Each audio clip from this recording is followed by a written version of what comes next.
Signature studios Moto ఏంటంటే జై జవాన్ జై కిసాన్ అని మీరు 3 సార్లు అంటే I close my interview. So please జై జవాన్ జై కిసాన్ అని 3 సార్లు. జై జవాన్ జై కిసాన్ 3 సార్లు అనాలంట. అంటే ఇంకా చాలా మంది సెక్షన్స్ ఉన్నారు, ఎందుకు 2 సెక్షన్లు పెట్టినారు?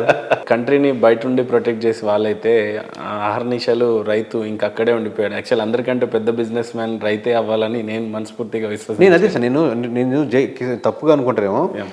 మీరు అన్న మాట నా ఉద్దేశం కదా, నేను ఎలా కన్వే చేయాలని ఆలోచిస్తున్నాను. మీరు బాగా కరెక్ట్గా చెప్పారు. పెద్ద బిజినెస్ మ్యాన్ అంటే ఇప్పుడు జై కిసాన్ నాకు ఎందుకు అన్నానంటే సార్, రైతే రాజు అని ఊరినే మాటలు చెప్తున్నారు స్వాతంత్రం వచ్చినప్పటి నుంచి. కానీ వాడు పండించేదానికి వాడికి వచ్చే ధరకి ఎటువంటి సంబంధం లేదు. లిక్కర్ అమ్మేవాడు వాడు బాగానే ఉన్నాడు, సిగరెట్ అమ్మేవాడు వాడు బాగానే ఉన్నాడు. మనందరికి కడుపు నింపే రైతు మాత్రం ఇంకా ధాన్యం కొనాలంటే పడిగాపులు కాస్తా ఉండాలా, వర్షం పడితే సేఫ్టీ లేకుండా బతకాలా, పురుగుల మందు వాడు తాగాల, రేపటి రోజు వాడు చచ్చిపోయినా కూడా వాడి దాన సంస్కారాలకి ఎమ్మెల్యే పోయి ఏదో బిచ్చముగా ఒక 5-10 వేలు ఇచ్చి దండం పెట్టేసి వెళ్ళిపోతున్నాడు. అదే నేను ఎందుకు జై కిసాన్ అనను, ఎందుకంటే సార్ నేను ఒక ట్రూ బిజినెస్గా సక్సెస్ అవ్వాలని చూస్తున్నాను. అదొక బిజినెస్గా ఉండాలి.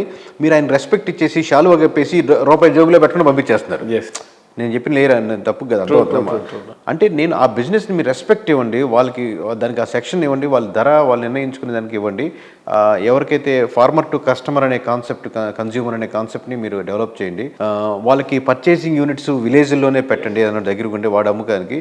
ఈ మధ్యలో లేయర్లు కావాలంటే మీరు సెక్షన్ తీసుకొని దాన్ని మంచి స్ట్రాంగ్ బిజినెస్ మ్యాన్గా డెవలప్ చేయండి.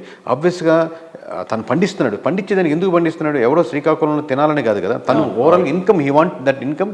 దాని ఇన్కమ్తో ఇంకో 10 ఎకరాలు చేస్తారో ఇంకో డెవలప్ చేస్తారో ప్యూర్గా.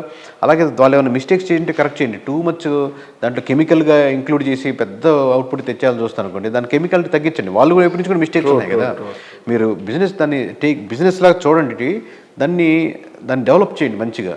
అప్పుడు వాళ్ళు కూడా రేపు నెక్స్ట్ జనరేషన్ రాకపోతే సాఫ్ట్వేర్ మనం హాయిగా పొలం చేసుకుంటే ₹1,00,000 మిగులుతాయి. ఇక్కడ అక్కడ పోయి 30,000-40,000 కోసం వాడి దగ్గర మనం జాగిరి చేయాల్సిన అవసరం ఉందని అంటాడు. కూడా చాలా బాగుంటుంది ఆ రోజు నిజంగా. అందుకని జై కిసాన్ అనే కాన్సెప్ట్ మీరు అనాలంటే ఊరిని అనేయచ్చు. జై కిసాన్ లోపల నుంచి ఎందుకు రాదంటే ఆ కాన్సెప్ట్ మనం డెవలప్ చేయాలి అని. సో మచ్ కన్విన్స్డ్ అండి, రియల్లీ ట్రూ. సో ఫైనల్గా 2 తెలుగు రాష్ట్రాల ప్రజలకి లేదంటే మన యంగ్ జనరేషన్కి మీరు ఏమైనా చెప్పాలి అని అనుకుంటే ప్లీజ్. అలాగే ఇప్పుడు ప్రస్తుతానికి నేను 2 ఎలక్షన్స్ పనిచేశాను సార్.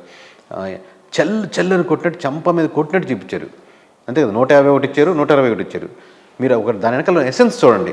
ఆబ్వియస్గా కొంత సెక్షన్ 20% మారుతున్నట్టు కాదు, ఇది గట్రా అన్నారు. ఈసారి దాని పర్సెంటేజ్ పెంచండి.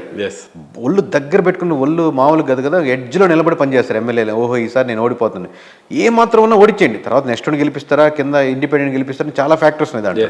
కానీ ఫ్రీ స్కీముల మీదే నిలబడతాం, ఇలా పంచుకుంటూ పోతాం, దాన్నే ప్రొజెక్ట్ చేస్తాం అని అంటే మటుకు మామూలుగా ఖచ్చితంగా ఈసారి ఓడిస్తారో నేను ప్రొజెక్ట్ చేస్తాను దీన్ని.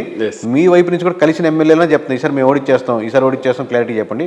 ఒళ్ళు దగ్గర పెట్టుకుని పనిచేస్తాడు ప్రతి ఎమ్మెల్యే, ప్రతి సీఎం, ప్రతి పిఎం. సూపర్ సార్, ఏదైనా చాలా స్పష్టంగా చాలా హ్యాపీగా ఇచ్చారు. మీ ఇంకా లైఫ్లో చాలా సక్సెస్ అవ్వాలని మనస్ఫూర్తిగా కోరుకుంటూ, మీ ఆశయం నాకు చాలా గొప్పగా అనిపించింది. Really appreciated for that. Thank you so much అండి. Thank you.